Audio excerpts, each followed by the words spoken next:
ছোট একটা পুডিং বানাই দেবো। এরকম কুটিরটা? আচ্ছা, তো আমরা কুটিরটা পুডিং বানাই এখন। এই যে হচ্ছে ফারহানের ছোট রান্নাঘর সাজায় নেওয়া হয়েছে, তো আমরা পুডিংটা বানাই, আপনারা দেখতে থাকুন আমরা কিভাবে পুডিং বানাই। না বাবা?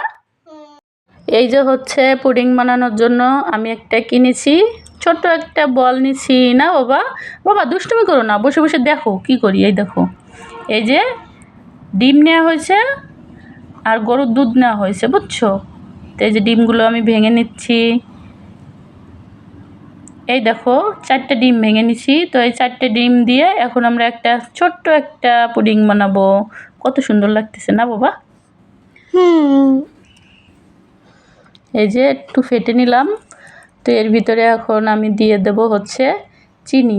তো দেখো বাবা কত চিনি নিচ্ছি আমরা।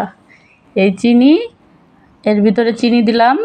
তো ফারহান ছোট পুডিং অনেক পছন্দ করে, চিনি দিয়ে ডিম দিয়ে অনেক সময় ধরে একটু ফেটে নেওয়া হয়েছে। এই যে কত সুন্দর হয়েছে।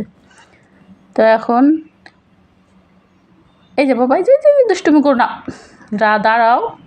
তো এই যে লিকুইড দুধ আগে থেকে জ্বালাইয়ে ঠান্ডা করে নেওয়া হয়েছে। তখন এই দুধ দিয়ে ডিম দিয়ে এই যে চিনি দিয়ে একসাথে ভালোভাবে মিশিয়ে নেব। এই যে বাবা দেখো কত সুন্দর মিশানো হচ্ছে। আর ফারহান এই পুডিংটা অনেক পছন্দ করে, ছোট্ট কিউট। ফারহানও ছোট্ট কিউট না বাবা? আর পুডিংও ছোট্ট কিউট না? তোমার কাছে মজা লাগে? হয়। এই যে হচ্ছে চিনি দেব ক্যারামেল বানানোর জন্য। তো অল্প একটু চিনি দিছি, আর ছোট্ট পুডিং তো ওই জন্য অল্প একটু ক্যারামেল বানালে হয়ে যাবে। তো আমরা আগে চুলোটা ধরাই বাবা। এই যে দেখো, ওই যে কি বলদি, চুলো আগুন। তো এই যে চুলার উপরে দিয়ে দিলাম, দিয়ে হালকা একটু পানি দিয়ে দেবো। এই যে চিনিটা গলবে কোনো মতে একটু পানি দিয়ে আমরা ক্যারামেলটা বানাবো। তো সবাই দেখেন কত সুন্দর হবে বাবা। দেখো কত সুন্দর, দেখো দেখো দেখো বাবা, কত সুন্দর জাল হয়েছে না? এই দেখো, এই যে তো একটু নাড়াচাড়া দিলে এই যে ক্যারামেল তৈরি হয়ে গেছে। এখন এই যে ছোট একটা বাটি নিচ্ছি, এই বাটিটার মধ্যে আমরা এই পুডিংটা বানাবো। দেখো বাবা কত সুন্দর, দেখো কালার, দেখো। হয় ফারহান বলে। তো এই যে ক্যারামেলটা সরাই নেওয়া হয়ে গেছে বাটির ভিতরে। এখন ঠান্ডা হবে ঠুক, তারপরে আমি পুডিংটা এটার ভিতরে ঢালে দেবো, বুঝছো?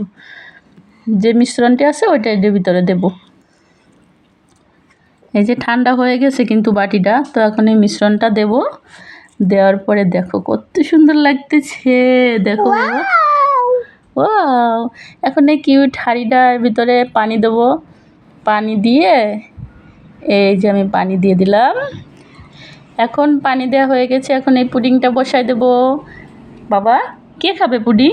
আমি খাবো। তুমি খাবা? হ্যাঁ, আমি একা খাবো। তুমি একা খাবা? হ্যাঁ। আচ্ছা, এখন আধা ঘন্টা পরে আমি এই যে জাগাইছি, আধা ঘন্টা লাগছে। তো এই জায়গায় আমার 4-5 বার মোম শেষ হয়েছে, আবার দিছি। তো এই যে ঠান্ডা হয়ে গেছে পুডিংটা। এখন পুডিংটা একটু ফ্রিজে রাখবো, এইভাবে একটু ফ্রিজে রাখবো। ফ্রিজে রাখলে ভালো লাগে খেতে ঠান্ডা হলে, না বাবা? এই যে ফ্রিজ থেকে নামিয়ে নিয়েছি, তো পুরোপুরি আমাদের পুডিং এখন রেডি। এখন আমরা খাবো। তো একটু পাশ দিয়ে ছাড়াই নেই পুডিংটা। এত সুন্দর মজা হয় পুডিংটা, ফারহান তো অনেক মজা করে খায়, না বাবা? আমরা খেলনা ঘরে এরকম সুন্দর সুন্দর পুডিং বানাই। অনেক সুন্দর, অনেক সুন্দর। মাশাআল্লাহ কত সুন্দর হয়েছে। আলহামদুলিল্লাহ ফারহান সব বলতেছে।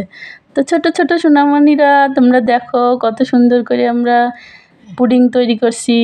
তোমরাও বানিয়ে ফেলো, না বাবা? তোমরাও বানাও, আমাদের ভিডিও দেখো, দেখে তোমরাও বানাও। এই যে ফারহান কালা দিয়ে নিয়ে খেয়ে ফেলছে। তো এই যে আমি যেহেতু বানাইছি তো আমি একটু খেয়ে ফেলছি। অনেক মজা হয়েছে না বাবা? এই যে, আর ফারহান তো পুরো কেক না সরি পুডিংটা শেষ করছে ফারহান, না বাবা? কেক তো হলো, কেক তারপরে পুডিং, এটা তো হলো। দুইটাই বলছি তাই, কেকও বলছি পুডিংও বলছি। হ্যাঁ। তো দেখতে কত সুন্দর হয়েছে দেখছো? মাশাআল্লাহ।